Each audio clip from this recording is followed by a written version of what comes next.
Femi, remember him? I'll never forget that sight of him running to the polling station to vote for Remain, which they lost, of course, and it's quite funny still to this day. And for some reason, he was topless. Now, I'm pleasantly plump, but this guy at the time, it was like watching a plate of blancmange being thrown through Primark. So anyway, Femi, along with some other prominent figures here in Britain, they suffer from a severe case of Brexit derangement syndrome. Another one is, of course, LBC Radio's resident champagne socialist James O'Brien. They're still banging on about Brexit to this day, despite the fact it happened 9 years ago. And that's all they have. It's like, I don't know, a few content creators on YouTube who can't think of any content to create, so they feed what little viewers they have on their own paranoia. But that's another video for another time. So anyway, Femi's still doing the rounds, banging on about Brexit, having a good cry about it. Why these channels and news stations have him on, I don't know. But he's finally picked on someone who's going to put him in his place. So step forward, Rupert Lowe, man of the moment. And I believe Rupert Lowe is a man who does put his money where his mouth is. Now, we all know what Rupert Lowe is currently going through at the moment because of reform. And so Femi thought he'd give his tuppence, or ill-informed tuppence. And he wrote on X that the Reform Party is a criminal enterprise.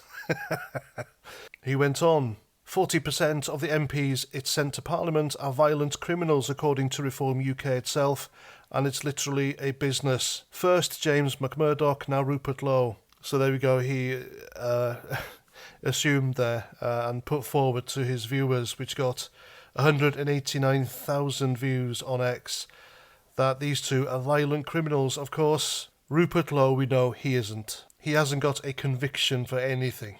And yet here's Femi just libelling him. And Rupert Lowe saw this and he told him, "I'm not a violent criminal," he said. "If you don't take this down and publicly apologise by midday, I will contact my libel lawyers." But Femi reckons all he's done is accurately reported the Reform Party's accusations. And "I didn't call you a violent criminal," Femi said, "but yes, he did." He said, and I quote, "The Reform Party acknowledges James McMurdoch is a convicted criminal and accused you of a crime, hence 40%. Now, of course, this is rubbish, and this doesn't really back up Femi's claim whatsoever. Of course, we know Rupert Lowe isn't a violent criminal, and he hasn't got a conviction for such. But because Reform have apparently accused Rupert Lowe of a violent crime, doesn't make him a convicted criminal of violent crime. I mean, Jesus. And then Femi says, "You're threatening a journalist for reporting current events." Well, a journalist would get their facts right. So he didn't apologise, and now Rupert Lowe's suing him.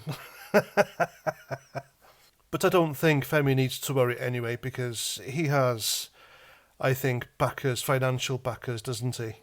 Now, whether it's people in the EU or George Soros, I don't know. But when Katie Hopkins did that interview with him, when she asked him, "Who's funding you?" he was told by his handler to stop the interview there and then, and off he walked. He wasn't allowed to talk about who was funding him. So obviously it's somebody shady and doesn't want to be known. So there we go. Femi effed around and now he's about to find out. And good for Rupert Lowe for holding him to account. All these lefties and Remainers, they should be brought to account legally anyway for spouting their lying crap. As do some content creators, and one's about to find out very soon, I do believe. Anyway, there we go. I am Paz49. Thank you very much for watching, and I'll see you at the next one. Roger Trout.